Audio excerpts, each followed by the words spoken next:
Kung bago ka pa lang sa aking YouTube channel, please subscribe at i-hit ang notification bell para updated ka sa aking bagong videos.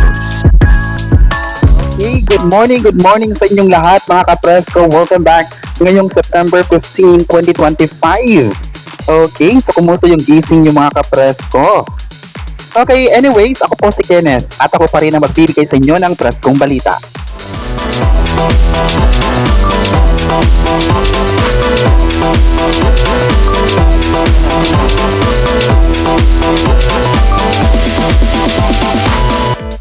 Okay, again, good morning sa lahat ng ating mga viewers na nakatutok ngayon sa Presko Balita. At alam ko ngayon na marami na sa inyo ang naghihintay ng mga panibagong updates dito pa rin sa Presko Balita. At ako pa rin yung magbibigay sa inyo ng mga panibagong pasabog mula sa mga inaabangan yung mga showbiz idols dito sa industriya. Well, anyway, simulan natin yung una nating kwento. Kim Chiu ginisa nga ng netizens dahil sa pagkamaling i-pronounce ang guest ng It's Showtime. Ito nga ang chika ngayon, ito yung balita ngayon na tila marami sa mga netizens ang parang pinagpiyastahan ang naging pag-pronounce nga ng Chinita Princess Kim Chiu sa isang guest ng It's Showtime. Pero nagkaroon ito ng samot-saring reaction sa social media at kung masabi natin na I guess 80% yung naniniwala na at naminahal yung sikat na kapamilya actress at TV host at 20% naman kung basa natin sa social media ang tila nagwa-question, di ba? Nag-question sa kakayahan ng sikat na kapamilya actress at host na ito. Well, hindi naman may tatanggi na hanggang ngayon ay minahal pa rin ng mga tao sa kabila ng mga intriga na kanyang nakuha. At parang nung last episodes nga na yung nag-guest nga ng ang Four of Spades, 'di ba? Na binanggit ni Kim Chiu na IV of Spades, 'di ba? So, kahit sino naman siguro, 'di ba, kung first titingnan mo 'yon kasi naka-Roman numeral yung kanilang grupo, first tingin mo pa lang, masabi mo rin yung kagaya kay Kim Chiu siguro. Pero anyways, ilan sa mga komento ng netizens ay positive at may mga nagkomento naman na negative. Pero ayon sa mga positibong komento, kahit man sa kabila ng intriga, hindi pa rin nila ipapalit ang kanilang pagmamahal at hindi sila matitinag sa mga bashers na pilit nga ipapatumba. Diba? Kunting mali lang naman yun, diba? Kahit sino naman ay nagkakaroon ng kamalian. Ayon pa ng mga fans ng ni Kim Chiu na hindi raw yun basihan para hindi na nila ipagpapatuloy ang pagsuporta at pagmamahal sa nagisang Chinita Princess. At mabasa ko rin mga kapresko na kahit may mga negative man na komento, pero bumaha naman yung mga positive comments kay Kim Chiu at sinabi pa niya na nakaka-good vibes talaga itong si Kim Chiu at hindi naman niya ito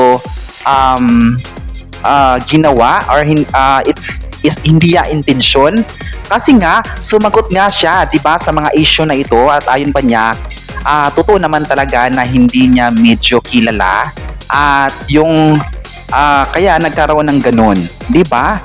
Siguro minsan din naman tayo, 'di ba? Sinabi ko na may pagkakamali naman tayo sa mga ganong bagay pero hindi natin 'yon iniintindi talaga ng husto, 'di ba? Kasi iniisip natin na may mga malalaki pang bagay na dapat nating pagtuunan ng pansin.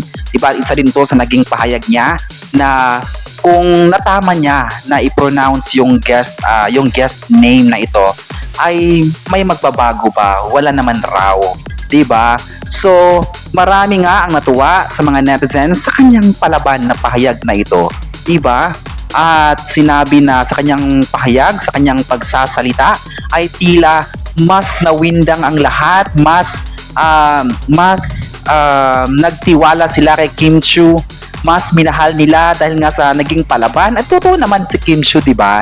Na sinabi lang naman niya na yung mga ganong eksena. At tila may mga negative comments naman na sinabi na hindi man lang daw nag-research kasi nga alam nila na yun yung guest nila.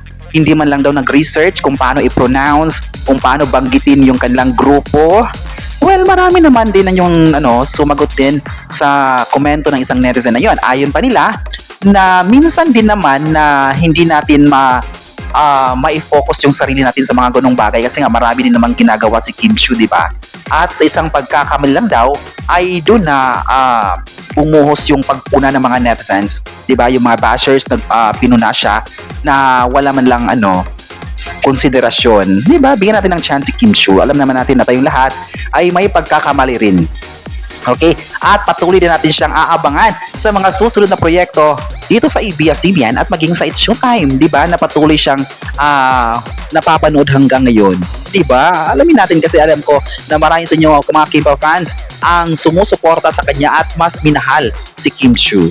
Okay, sa ngayon po ay babasahin naman natin yung pulso ng mga netizens kung ano nga ba ang kailang komento tungkol dito sa pagkakamali na i-pronounce ni Kim Chiu ang grupo ng guest ng It's Showtime. Okay, ayon pa ng isang netizen, sana hindi napapansinin ni Kim Chiu ang mga bashers dahil alam naman ng lahat kung gaano minahal nila si Kim.